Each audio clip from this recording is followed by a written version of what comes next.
भी चाहते हैं एएस म्यूजिक भोजपुरी इंटरटेनमेंट हिट्स का ऑडियो वीडियो सबसे पहले आप तक पहुंचे तो चैनल को सब्सक्राइब करें और साथ ही बेल आइकॉन दबाना ना भूलें।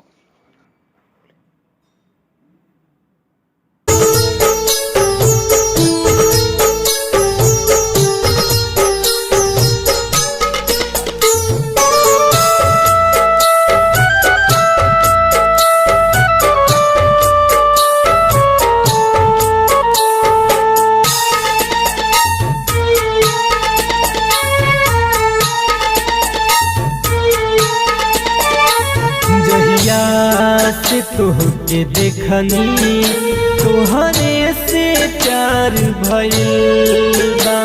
जहिया से तोहके देखनी तोहरे से प्यार भइल बा।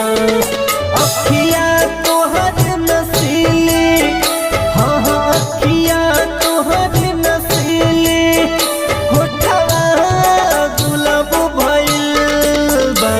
जहिया से तोहके देखनी तोहरे से प्यार भइल बा।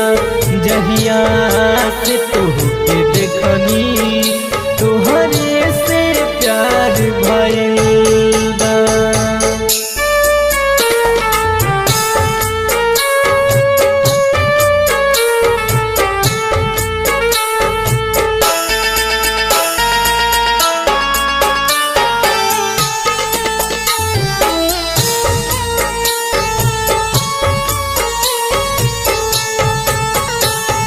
हंस के हमर गोरी दिलवा को ले लू चोरी। अब रहल जाला न हमसे तोहे देखला बिना ए गोरी। हाँ तू तो हंस के हमर गोरी दिलवा को ले लू चोरी। अब रहल जाला न हमसे तोहे देखला बिना ए गोरी। पता ना कौन जादू पता ना कौन जादू तोहर हम पे चल गइल बा। जहिया से तोहके देखनी तोहरे से प्यार भइल बा। जहिया से तोहके देखनी तोहरे से प्यार भइल बा।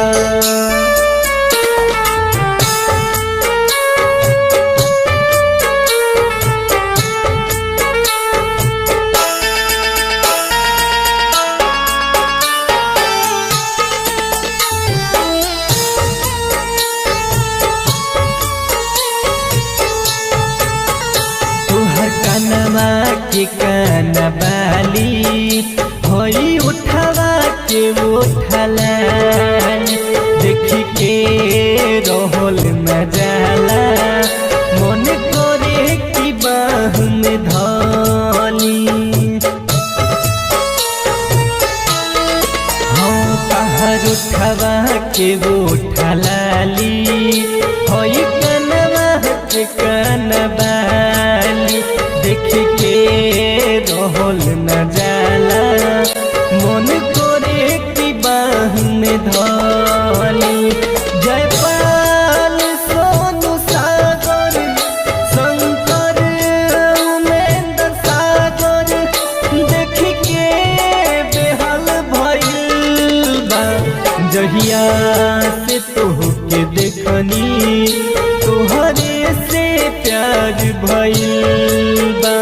जहिया से तोहके देखनी तोहरे से प्यार भइल।